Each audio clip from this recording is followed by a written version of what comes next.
கர்த்தருடைய பரிசுத்த நாமத்துக்கு மகிமை உண்டாகட்டும். ஆண்டவரும் உலக மீட்பரும் ஆகிய இயேசு கிறிஸ்துவின் நாமத்தினாலே உங்களை வாழ்த்துகிறேன். இந்த நாளிலும் உங்களை சந்திப்பதிலே நான் மிக்க மகிழ்ச்சி அடைகிறேன். நேற்றைய தினத்தில் கிறிஸ்மஸ் கொண்டாட்டம் எல்லாரும் ரொம்ப அழகாக கொண்டாடி இருப்பீங்க. வண்ண வண்ண விளக்குகள், மரங்கள், நட்சத்திரங்கள் எல்லாம் போட்டு ரொம்ப அருமையாக நீங்கள் கிறிஸ்மஸ் பண்டிகை கொண்டாடி இப்பொழுது இந்த டிவி முன்னால் நீங்கள் இதை பார்க்குறீங்க. நான் விசுவாசிக்கிறேன். கர்த்தருக்கு மகிமை உண்டாகட்டும். நான் செய்திக்கு போவதற்கு முன்பதாக ஒரு காரியத்தை உங்களுக்கு சொல்ல விரும்புகிறேன். அநேகர் சென்னை பட்டணத்தில் வாழ்கிறவங்க, இன்னும் அநேகர் கூட என்னோடு தொலைபேசியில் பேசும்போது நீங்கள் என்னோடு நேரடியாக பார்த்து ஜெபிக்க விரும்புகிறீர்கள், சில ஆலோசனை பெற விரும்புகிறீர்கள். தொலைபேசியில் அதை சொல்லுறீங்க. ஆகவே ஒவ்வொரு வாரமும் செவ்வாய்க்கிழமை என்னை நீங்கள் நேராக பார்க்கலாம். அதற்கான ஒரு நேரத்தை நான் ஒதுக்கீடு செய்து ஆண்டவருடைய சமூகத்தில் வைத்து அந்த நாளை பிரத்யேகமாக உங்களுக்காக ஜெபிப்பதற்கும் காரியங்களை கைக்கூடி வர பண்ண திறப்பின் வாசலனுக்கு ஒரு பாக்கியமாக அதை நான் கருதுகிறேன். ஆகவே தொடர்பு கொள்கிறவர்கள் நீங்கள் செவ்வாய்க்கிழமை நேரடியாக வந்து என்னை நேராக பார்க்கலாம், உங்கள் காரியங்களை சொல்லலாம். கர்த்தருக்கு மகிமை உண்டாகட்டும். இப்பொழுது நாம் தேவனுடைய வார்த்தைக்கு நேராக கடந்து செல்வோம். நேற்றைய தினத்தில் உலகம் முழுவதும் கிறிஸ்மஸ் கொண்டாடினாங்க இல்லையா?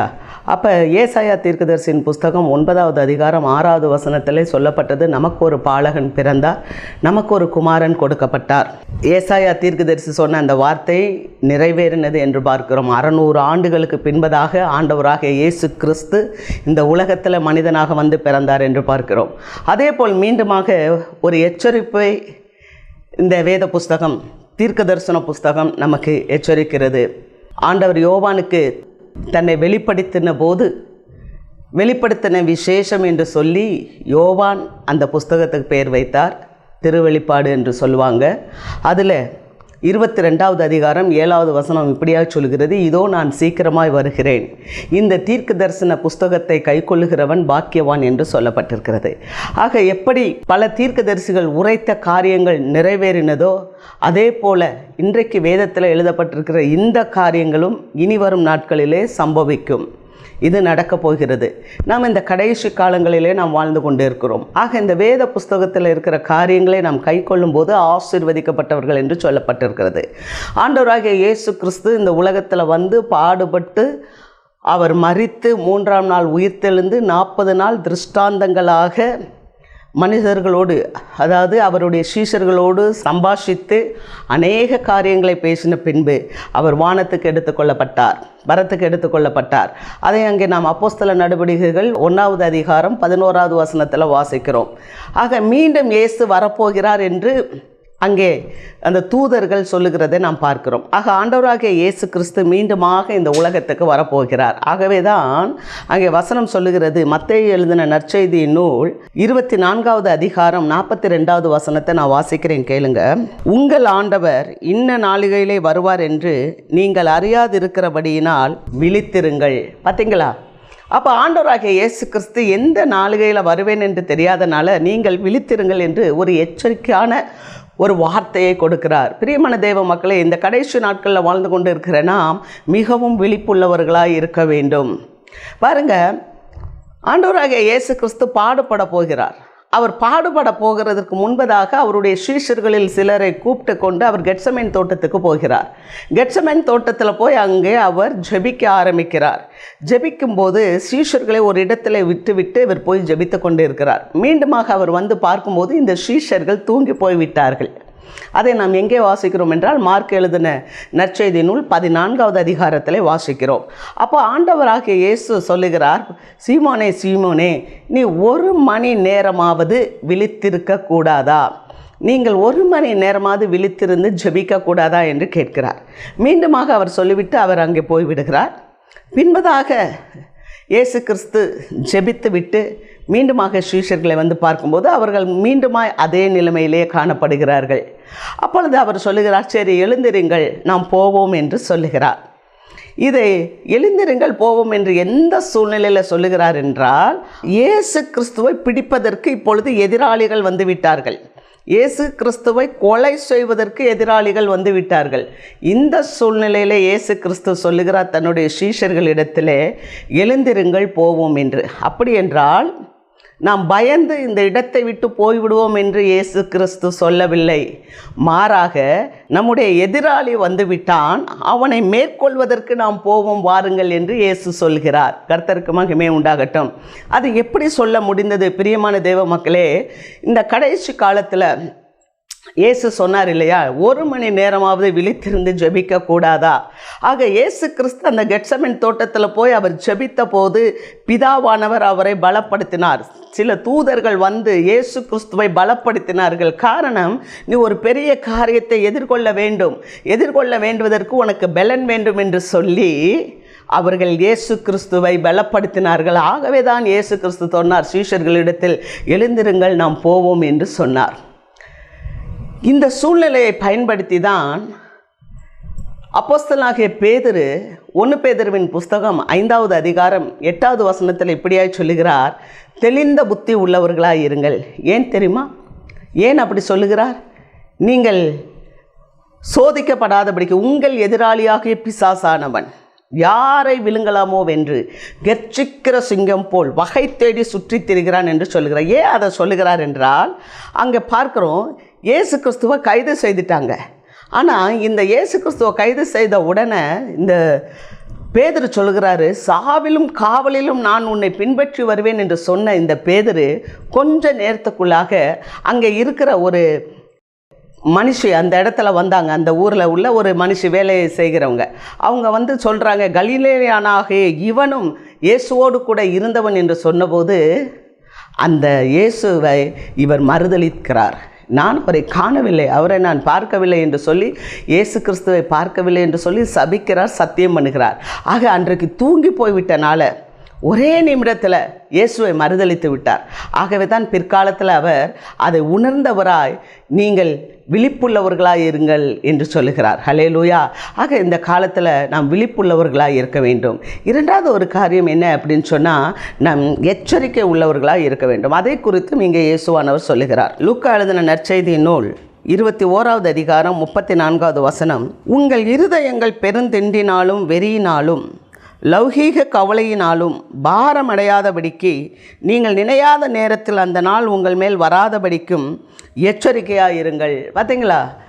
இப்போ உங்கள் இருதயம் லௌகீக கவலையில் பாரமடையாதபடிக்கு நீங்கள் எச்சரிக்கையாக இருங்கள் என்று இயேசு கிறிஸ்து சொல்லுகிறார். ஆக இன்றைக்கு நம் கடைசி நாட்களில் வாழ்ந்து கொண்டு இருக்கிறோம். நம்மளை சுற்றி அநேக தேவைகள் காணப்படுகிறது. ஆனால் இந்த தேவைகளை குறித்து நாம் அதிக நேரம் செலவு செய்து கொண்டே இருக்கிறோம். இந்த தேவைகளை குறித்தே நாம் சரீரப்பிரகாரமாக உழைக்கிறோம், சரீரப்பிரகாரமாக பல பாடுகளை நாம் படுகிறோம். ஆனால் ஆவிக்குரிய வாழ்க்கையில், ஆவிக்குரிய நிலைமையில் நாம் ஆவிக்கு பயிற்சி கொடுக்காதபடியினால் அநேக பிள்ளைகள் கஷ்டத்தில் போகிறாங்க. ஸ்ட்ரெஸ் வருது, அவங்களுக்கு பல பாடுகள் வருது, சோர்ந்து போய் விடுகிறாங்க, கவலைப்பட்டுட்டு இருக்காங்க. ஆகவே தான் அன்று அவர் அழகாக சொல்கிறார், நீங்கள் உலக கவலையை பற்றி யோசிக்காதீங்க, நீங்கள் எச்சரிக்கையாக இருங்க. ஏன்னு சொன்னால், இயேசு கிறிஸ்து நம்மளை உண்டாக்கினவர், உருவாக்கினவர், அவர் நம்முடைய தேவைகளை எல்லாம் சந்திக்கிறவர். ஆகவே தான் பிலிப்பியர் 4வது அதிகாரம் 7வது வசனத்தில் தெளிவாக சொல்கிறார், நீங்கள் எல்லாவற்றையும் ஜெபத்தோடு விண்ணப்பத்தோடு கேளுங்க, அப்பொழுது எல்லா புத்திக்கும் மேலான தேவ சமாதானம் உங்கள் இருதயத்தை ஆளுகை செய்யும். கொலோசியரின் புஸ்தகம் 2வது அதிகாரம் 8வது வசனம் நான் வாசிக்கிறேன். லௌகீக ஞானத்தினாலும் மாயமான தந்திரத்தினாலும் ஒருவனும் உங்களை கொள்ளை கொண்டு போகாதபடிக்கு எச்சரிக்கையாக இருங்கள். பார்த்தீங்களா? லௌகீக ஞானத்தினால, மாயமான தந்திரத்தினால ஒருத்தரும் உங்களை கொள்ளை கொண்டு போகாதபடிக்கு எச்சரிக்கையாக இருங்கள். ஆக இந்த கடைசி நாட்களில் நாம் மிகவும் எச்சரிக்கை உள்ளவர்களாக இருக்க வேண்டும். முதலாவது சொன்னேன், நம்ம ரொம்ப விழிப்புள்ளவர்களாக இருக்க வேண்டும், எப்பொழுதும் ஜெபிக்க வேண்டும், ஆண்டவரோடு கூட ஐக்கியத்தை கொள்ள வேண்டும். அடுத்ததாக இங்கே பார்க்கிறோம், நீங்கள் எச்சரிக்கை உள்ளவர்களாக இருங்கள். கர்த்தருக்கு மகிமை உண்டாகட்டும். தீத்து எழுதின புஸ்தகம் 2வது அதிகாரம் 12வது வசனம், நாம் அவபக்தியையும் லௌகீக இச்சைகளையும் வெறுத்து தெளிந்த புத்தியும் நீதியும் தேவ பக்தியும் உள்ளவர்களாய் ஜீவனம் பண்ணி. பார்த்தீங்களா? லௌகீக இச்சை, இந்த உலக இச்சை நம்மளை என்ன படுத்தும்னா பயப்படுத்தும். வசனம் அழகாக சொல்லுது. 2 கொரிந்தியரின் புஸ்தகம் 7வது அதிகாரம் 10வது வசனத்தில் நீங்கள் வாசிக்கும்போது, லௌகீக இச்சை மரணத்தை பிறப்பிக்கிறது, லௌகீக துக்கம் மரணத்தை கொண்டு வரதான். ஐயோ நம்ம எப்படி சாப்பிட போகிறோம், நம்ம எதிர்காலம் எப்படி இருக்குது. ஆனால் ஆண்டவர் என்ன சொல்லி தந்தார் தெரியுமா?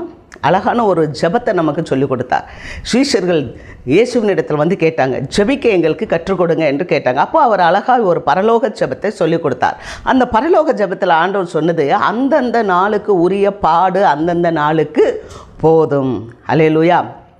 அப்போ ஒவ்வொரு நாளும் தேவ பிள்ளைங்க அந்தந்த நாளை குறித்து மாத்திரம் நீங்கள் சிந்திக்கும்போது உங்கள் மனதில் ஒரு தேவ சமாதானம் கிடைக்கும். கர்த்தருக்கு ஸ்தோத்திரம். அதுதான் ஒரு எச்சரிக்கை.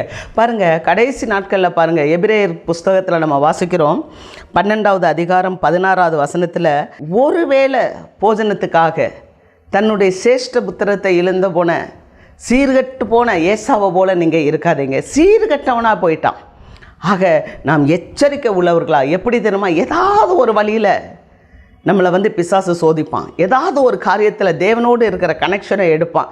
அது முக்கியமாக எதில் எடுப்பான்னு சொன்னால், நம்ம எந்த அளவுக்கு உலக காரியங்களில் கான்சன்ட்ரேஷன் பண்ணுறோமோ அந்த அளவுக்கு அந்த உலக இச்சைகளை நம்மளுடைய நினைவுகளில் போட்டு அவன் நம்மளை கெடுப்பான். ஆகவே நாம் எச்சரிக்கை உள்ளவர்களாக இருக்க வேண்டும். அது மாத்திரம் இல்லை, 1 கொரிந்தியரின் புஸ்தகம் 10வது அதிகாரம் 12வது வசனத்தில் பவுல் இப்படியா சொல்கிறார், தான் நிற்கிறேன் என்று சொல்லுகிறவன், தான் நிற்கிறேன் என்று சொல்லுகிறவன் கீழே விழாமல் எச்சரிக்கையாக இருக்க கடவன். நான் ஆண்டவருக்குள்ளே தாங்க இருக்கேன், பரவாயில்ல. ஆனால் அந்த நேரத்திலையும் கூட நாம் எச்சரிக்கையாக இருக்க வேண்டும். கர்த்தருக்கு மகிமை உண்டாட்டும். 3வது ஒரு காரியத்தை குறித்து நாம் சிந்திப்போம். 1வது விழிப்புள்ளவர்களாக இருங்கள், 2வது எச்சரிக்கை உள்ளவர்களாக இருங்கள், 3வது ஒரு காரியம் மத்தேயு எழுதின நற்செய்தி நூல் 24வது அதிகாரம் 44வது வசனத்தை நான் வாசிக்கிறேன். நீங்கள் நினையாத நாளிகையிலே மனுஷகுமாரன் வருவார், ஆதலால் நீங்களும் ஆயத்தமாயிருங்கள். அடுத்து அவர் என்ன சொல்றாரு? ஆயத்தமாயிருங்கள் என்று சொல்கிறார். முதலாவது விழித்திருங்கள், அப்புறம் எச்சரிக்கையாக இருங்கள். இந்த கடைசி கால நாட்களில் நம்ம வாழ்ந்து கொண்டு இருக்கிறோம். இயேசு கிறிஸ்து சீக்கிரம் வரப்போகிறார். இது நமக்கு ஒரு எச்சரிப்பின் செய்தியாக இருக்கிறது.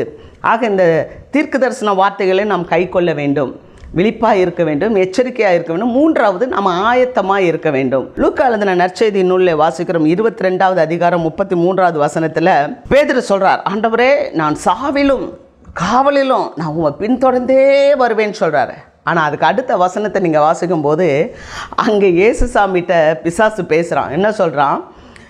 பேதுருவை சுலவினால் புடைக்கிறது போல, அவனை சுலவினால் புடைக்கிறது போல நான் அவனுக்கு சோதனையை கொடுப்பேன் அப்படின்னு சொல்கிறான். நான் வாசிக்கிறேன். பின்னும் கர்த்தர், சீமோனே சீமோனே, இதோ கோதுமை சுலகினால் புடைக்கிறது போல சாத்தான் உங்களை புடைக்கிறதற்கு உத்தரவு கேட்டான். நானோ உன் விசுவாசம் ஒளிந்து போகாதபடிக்கு உனக்காக வேண்டிக் கொண்டேன். நீ குணப்பட்ட பின்பு உன் சகோதரனை ஸ்திரப்படுத்து என்றார். ஆக ஊழிய பாதையில், விசுவாச பாதையில் பல்வேறு பிரச்சனைகள் வரும். இயேசு கிறிஸ்துட்ட பிசாசு அப்படி கேட்டான், சுலகினால் புடைக்கிறது போல புடைக்கிறதுக்கு கேட்டுக்கணும். ஆனால் ஆண்டவர் சொன்னார், உன்னுடைய விசுவாசம் ஒளிந்து போகாதபடிக்கு நான் உனக்காக வேண்டுதல் செய்கிறேன். ஆக கிறிஸ்தவ வாழ்க்கையில் விசுவாசம் ரொம்ப முக்கியம். நம்ம விழித்திருக்கிறது மாத்திரமல்ல, எச்சரிக்கையாக இருக்கிறது மாத்திரமல்ல, ஆயத்தமாக இருக்க வேண்டும். ஆயத்தமாக இருப்பதற்கு விசுவாசம் நமக்கு ரொம்ப முக்கியம்.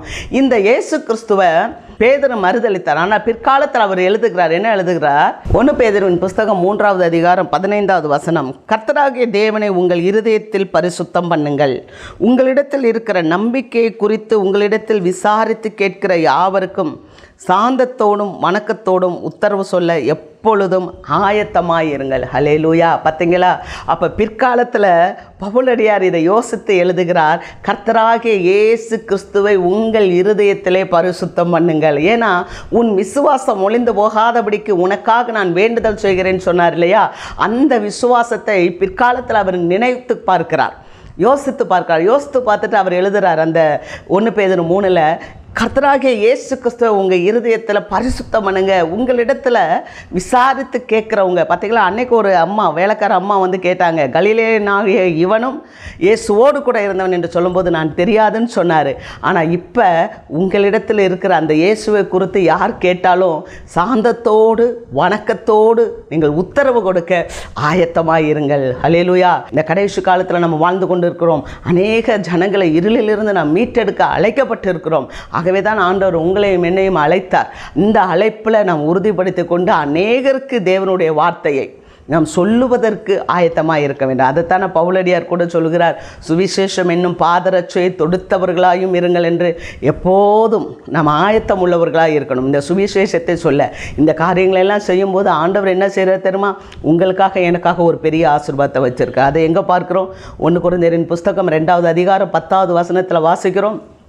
ஒரு பெரிய ஆசீர்வாதத்தை தேவன் நமக்கு ஆயத்தம் பண்ணி வச்சிருக்கிறார். உங்களுக்காக ஆயத்தம் பண்ணி இருக்கிறத நம்முடைய கண்கள் காணவும் இல்லை, நம்முடைய செவிகள் கேட்கவும் இல்லை. ஆனால் ஆண்டவரோ ஆவியானவரோ அதை நமக்கு தெரியப்படுத்தி இருக்கிறார். ஆக இந்த கடைசி காலத்தில் நாம் விழித்திருக்கும் போது, நாம் எச்சரிக்கையாக இருக்கும்போது, நாம் ஆயத்தமாக இருக்கும்போது கர்த்தர் உங்களுக்காக எனக்காக ஏற்படுத்தியிருக்கிற அந்த பிரத்யேகமான அந்த ஸ்லாக்கியத்துக்குள்ளாக பிரவேசிக்க ஆண்டவராகிய இயேசு கிறிஸ்து மீண்டும் வருவார். உங்களையும் என்னையும் அழைத்து கொண்டு செல்வார். ஹல்லேலூயா. இதுதான் ஒரு நம்பிக்கையின் நற்செய்தி. இதற்காகத்தான் நாம் இந்த உலகத்தில் உண்டாக்கப்பட்டிருக்கிறோம், வாழ்ந்து கொண்டிருக்கிறோம். ஏனால் நம்முடைய குடியிருப்பு பரலோகத்தில் இருக்கிறது என்று வேதம் சொல்லுகிறது. 2 கொரிந்தியரின் புஸ்தகம் 5வது அதிகாரத்தில் நாம் இதை வாசிக்கிறோம். ஆகவே நம்ம ஆண்டவருடைய பிள்ளைகளாக, ஆண்டவருக்காக நாம் உண்டாக்கப்பட்டிருக்கிறோம். இந்த வரப்போகிற புதிய ஆண்டில் இந்த காரியங்களை நாம் மையப்படுத்தி, நாம் ஆண்டவரை முதன்மைப்படுத்தி, இயேசுவுக்கு கிறிஸ்துவுக்கு முதலிடம் கொடுத்து நாம் வாழ்ந்து பெரிய ஆசீர்வாதத்தை சுதந்திரித்துக் கொள்வோம். கர்த்தருக்கு மகிமை உண்டாகட்டும். நாம் இப்பொழுது கண்களை மூடி செபிப்போம். மகா கிருபையும் இரக்கமும் உள்ள எங்கள் நல்ல தகப்பனே, இந்த ஆசீர்வதிக்கப்பட்ட நாளுக்காக நாங்கள் நன்றி செலுத்துகிறோம், உம்மை துதிக்கிறோம், உம்மை ஸ்தோத்திரிக்கிறோம் சுவாமி. இந்த 2018ஆம் ஆண்டில் துவக்கம் முதல் இந்த கடைசி நாட்கள் ஆண்டவரே, இந்த புதன்கிழமை, இந்த வாரத்தில் இந்த கடைசி புதன், இந்த நாள் வரைக்குமாக ஆண்டவரே நீர் வழிநடத்தி வந்த எல்லா கிருபைகளுக்காக நாங்கள் நன்றி செலுத்துகிறோம். எண்ணிப்பார் கர்த்தர் செய்த நன்மைகளை என்று பக்தன் சொல்லுகிறான். ஆண்டவரே, எங்கள் வாழ்க்கையில் நாங்கள் நிர்மூலமாகாமல் இருப்பது உம்முடைய கிருபை. அதற்காக நாங்கள் நன்றி செலுத்துகிறோம். எங்களை கண்ணின் மணி போல பாதுகாத்தவரே, எங்களை வழி நடத்தினவரே, உம்மை நாங்கள் துதிக்கிறோம், உம்மை ஸ்தோத்தரிக்கிறோம். ஆண்டவரே, இன்னும் சில நாட்களுக்குள்ளாக ஆண்டவரே ஒரு புதிய ஆண்டை நாங்கள் மீண்டுமாக காண ஆண்டவரே இருக்கிறோம் சுவாமி. அப்படிப்பட்ட ஆண்டில் ஆண்டவரே நாங்கள் அடியெடுத்து வைக்கும்போது அந்த விசுவாசத்தோடு அதை எதிர்நோக்கி கொண்டு இருக்கிறோம். அப்படிப்பட்ட சூழ்நிலையில் ஆண்டவரே, இன்றைக்கு நீர் பேசின இந்த நல்ல வார்த்தைகளை நினைவு கூர்ந்து நாங்கள் விழிப்பாகவும் எச்சரிக்கையாகவும் ஆயத்தமாகவும் இருந்து கர்த்தரை மையமாக வைத்து அந்த புதிய ஆண்டை எதிர்கொள்ள தேவன் உம்முடைய பிள்ளைகளுக்கு கிருபை கொடுக்கும்படியாக நான் ஜெபிக்கிறேன். எப்பொழுதும் நம்பிக்கையிலே சந்தோஷமாக இருங்கள் என்று சொன்னீரே. நல்ல காரியம் மட்டுமே உம்முடைய பிள்ளைகளுக்கு நீர் அனுமதிப்பீர். அதற்காக நன்றி ஆண்டவரே. கர்த்தர் நன்மையானதை தருவார் என்று வேதம் சொல்லுகிறது. ஆகவே உம்முடைய பிள்ளைகள் ஆண்டவரே, சிங்க குட்டிகள் தாழ்ச்சி அடைந்து பட்டினி கிடக்கும், ஆனால் கர்த்தரை தேடுகிற பிள்ளைகளுக்கு ஒரு நன்மையும் குறைவுபடாது என்று சொன்னீர். ஆம் சுவாமி, எப்போதும் விழிப்பாய் இருந்து உம்மையே தேடி குறையில்லாமல் ஜெயமெடுத்து ஜீவிக்க தேவன் உம்முடைய மக்களுக்கு கிருபை செய்யும்படியாக நான் ஜெபிக்கிறேன். அப்பா, இந்த செய்தியை பார்த்து கொண்டிருக்கிற ஒவ்வொரு குடும்பத்துக்காக, உள்ளங்களுக்காக, இல்லங்களுக்காக நான் ஜெபிக்கிறேன். குடும்பத்தின் சூழ்நிலைகளை கர்த்தர் பொறுப்பெடுத்துக் கொள்ளும். நல்ல தைரியத்தை தாரும், உற்சாகத்தை தாரும், வல்லமையை தாரும். ஜெயம் கொடுக்கிற தேவனுக்கு ஸ்தோத்திரம். கர்த்தரின் பட்சத்தில் இருக்கிறார், எனக்கு எதிராய் நிற்பவன் யார் என்று வேதம் சொல்கிறது. ஆம் சுவாமி. ஆண்டவரே, நீர் உம்முடைய பிள்ளைகளை ஆசீர்வதி. ஆண்டவரே, எங்கள் சத்துருக்களை கூட நீர் எங்களோடு சமாதானமாய் இருக்க பண்ணுகிற தேவன். நாங்கள் எப்போதும் உம்மோடு இருக்கும்போது உன் சத்துருக்களை நீ தேடியும் காணாதிருப்பாய் என்று சொல்லியிருக்கிறேன். ஆக இந்த கடைசி நாட்களில் ஆண்டவரே, இந்த வார்த்தையோடு இந்த மக்கள் புதிய ஆண்டில் சத்துருக்களை தேடியும் காணாமல் இருக்கும்படி அந்த புது ஆண்டவரே ஆவியை கர்த்தர் கொடுங்க. பெரிய காரியங்களை செய்யுங்க, ஆசீர்வதியும். இயேசு கிறிஸ்துவின் நாமத்தில் ஒவ்வொருவரையும் நான் ஜெபித்து ஆசீர்வதிக்கிறேன். ஜெபம் கேளும் நல்ல பிதாவே. ஆமென். God bless you.